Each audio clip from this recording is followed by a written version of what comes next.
Good afternoon, boys and girls. Welcome back. It is Tuesday, March 21st. Maddie may or may not be dead in Vegas. I did talk to him. He did text me last night, so I know he's alive at least. We might see him again. I'm not exactly sure at this point. Guy hits one big dog and just decides to move to Vegas. Yeah, I mean that's I did in 2008. I had to go for it's called the ConAg Expo. Basically, it's the biggest construction expo in the world. Mm-hmm. It's so big; it's once every 3 years. And I went and I did a week at that time. And a week in Vegas is just death, just absolute death. I mean, I like 3 to 4 nights max, and getting in late the first night, just gambling, not drinking. Yes. And easing into it. Are you watching this World Baseball Classic tonight? I am. So that's I've been watching every night. I am I'm a giant baseball guy. This is like fantasy baseball draft week. I play in the high stakes leagues over at NFBC, the $1,500, $2,000 buy-in leagues that we're playing for $150,000 up top. And so this is like prime baseball. I'm super into it. It's funny you brought up before the show. We were talking about it, and after the show going 3-1 yesterday, we hit Utah dog. We hit the under 236. We got Curry, and then we missed by a hook on the hockey parlay, but we got it at plus odds, and we didn't lay all that juice. So that's why you don't lay it, because really you're losing all that money. But I'll just lay mine up because one of my picks of the day is USA money line. And why am I going there? Because we got some recent news earlier. So the major league teams really have a say in how their players are getting used, especially their pitchers. They don't really care as much about the hitter guys per se, but they care about the guys' arms. It's still spring. So Shohei got told he's only throwing 1 inning tonight. That's always allowed to throw. So that, leads me towards the U.S. a little more. And full candidly, it's partially a homer bet. I want to beat Japan. But, last night's game was amazing, right? Mexico played great. They're up by 1, bottom of the 9th. Shohei leads off with a double. Who's pitching for the U.S.? Is it like by squad? Like, do they go in like? Yeah, they're gonna road through guys. Lynn threw the other night. I didn't look who was starting today. Oh, now you're gonna make me check who is starting. I wasn't sure if they pitch complete games or if it's like no. They're gonna start off with Kelly, and then they'll generally let the starter throw a few innings, but then they're rotating guys. Guys are getting inning, just like kind of like a spring training game. Guys want to play in this. Like, they were interviewing Lance Lynn, who threw the other night in the quarterfinals, and he literally said, he's like, I'm calling the owner of the Sox. Like, I want to be able to throw an inning in this game. Right. And I like that. Yeah. It's funny. There's been some big debate on Twitter about like this, because, Diaz got hurt in the celebration, and then Altuve took that hit off his hand. That was just celebration was just a freak accident. You can't get mad at that. No, but there's these old guys that are just like, the World Baseball Classic. Meanwhile, if you listen to the interviews of the players, there's guys saying this is better than being in the World Series with the crowds. So that's crazy. I will say, when Puerto Rico played the Dominican Republic in Miami, that was a World Series game. Yep. These people were partying.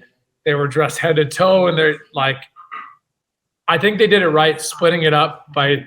I was pretty happy about the atmosphere.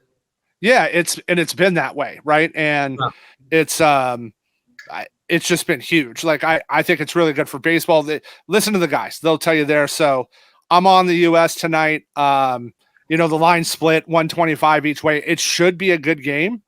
And both the teams want to win, right? There's a lot of bragging rights going along with this. These guys want to win this game. Like, they're gonna be playing to win. So hopefully we get a good. Japan's gonna be tough though. In full disclosure, these guys are all professionals too. And it's gonna be a good game. Yeah, we should get a good game out of it. Then I'll move on to my other two. We got a couple. I'm going to give out one college play. I like Oregon tonight versus Wisconsin because of how the line moved. It opened up at 5, got brought down to 3, and then stuck.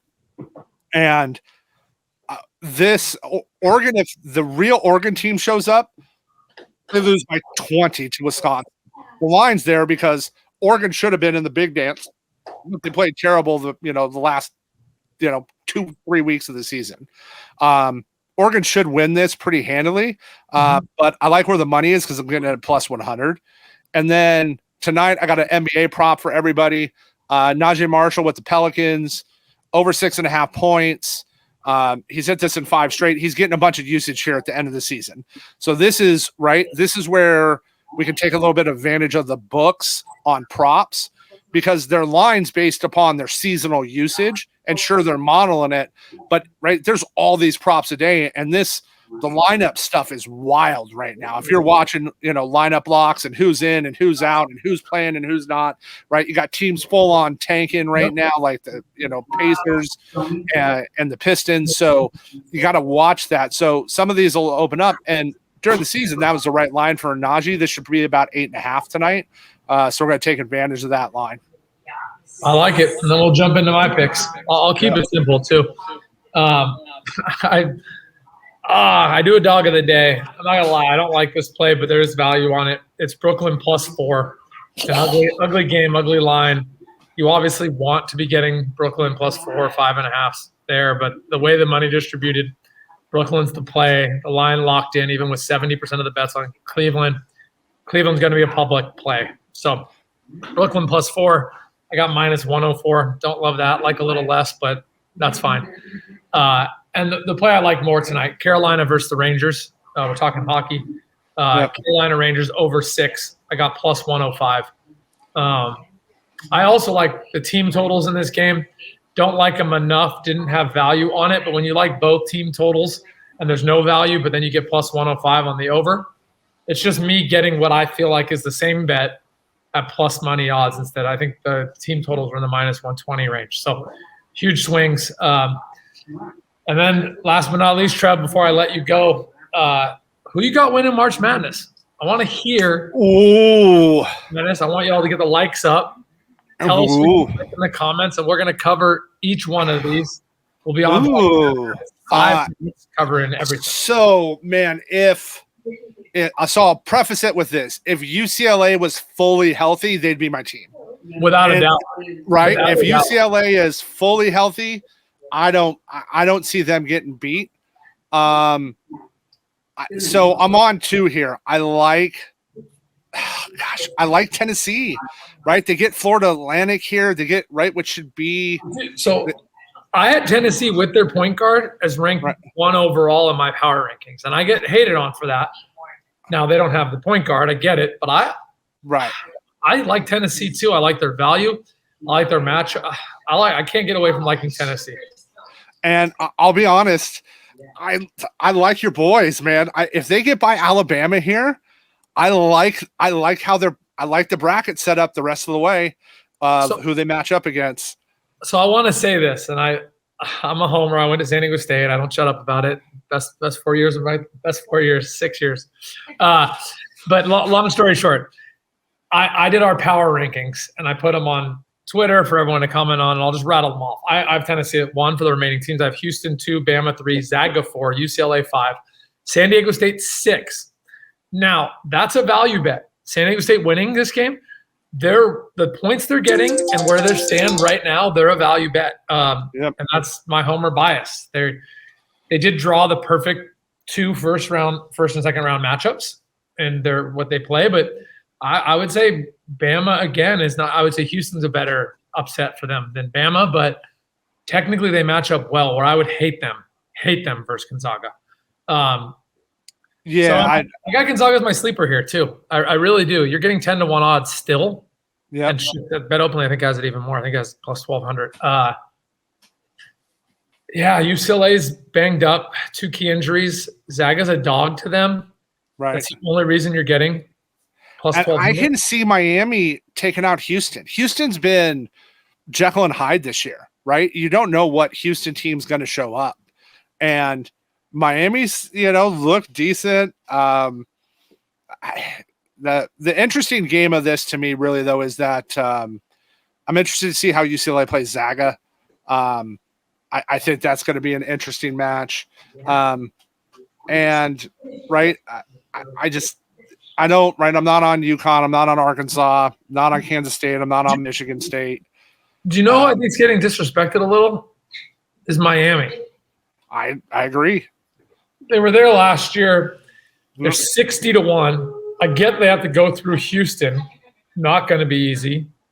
But 60-1 just seems like if I wouldn't take – this sounds terrible, but I wouldn't take Miami money line over Houston. I would take them 60-1. Yeah, well, no, that's the value, right? Is if they get by, right? Like, and we've seen it in the tournament, right? We had a 16 seed beat a 1 seed this year, only second time ever. I like Xavier over Texas.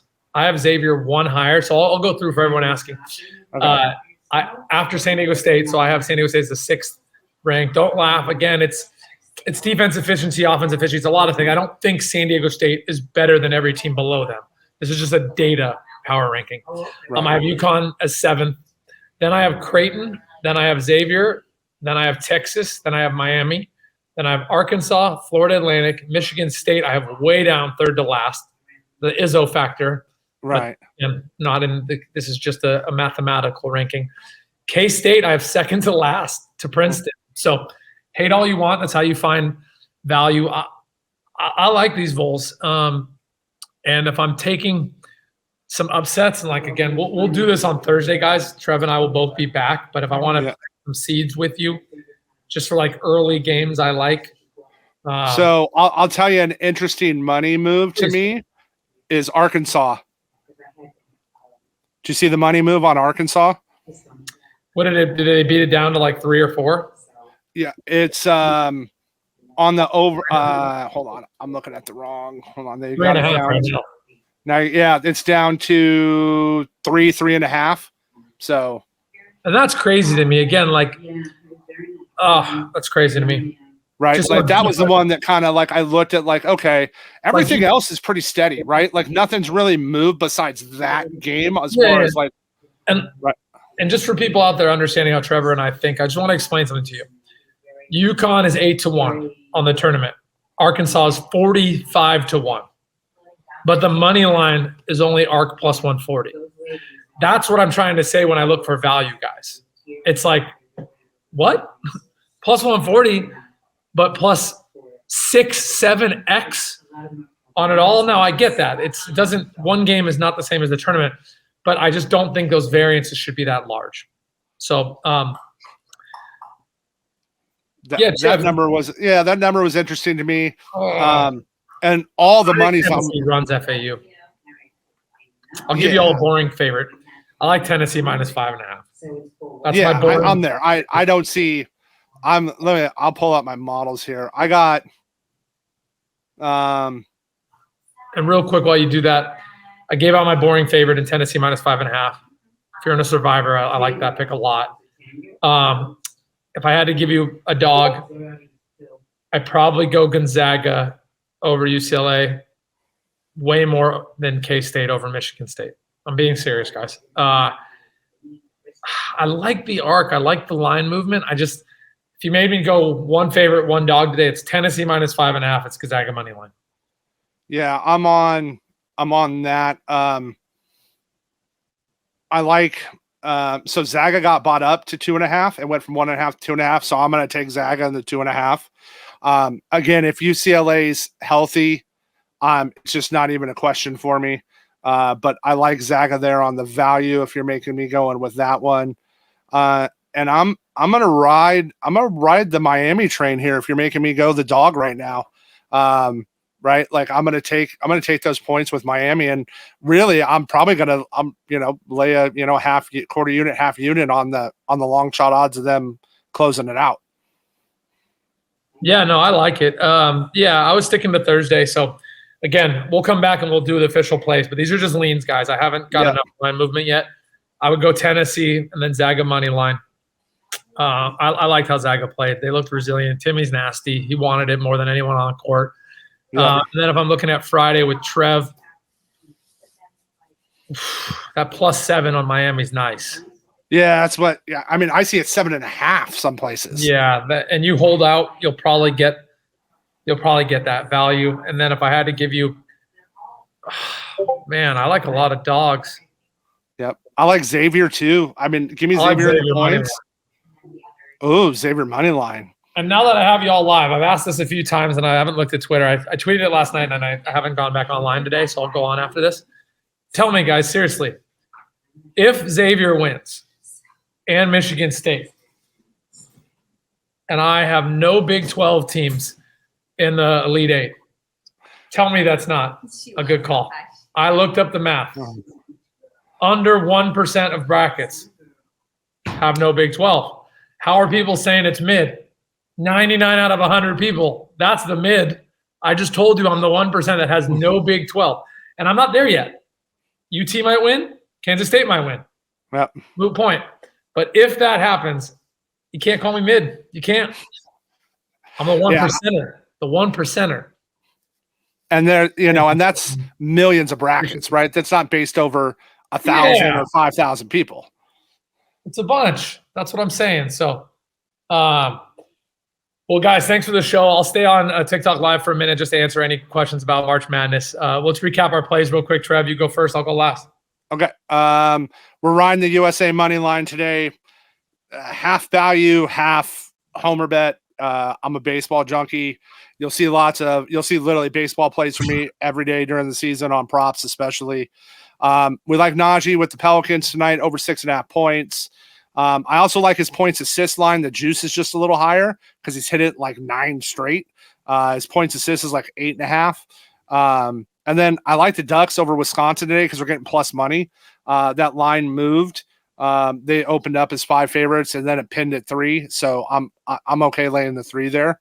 And I think they do all right. What are we at? 2-week countdown for opening day?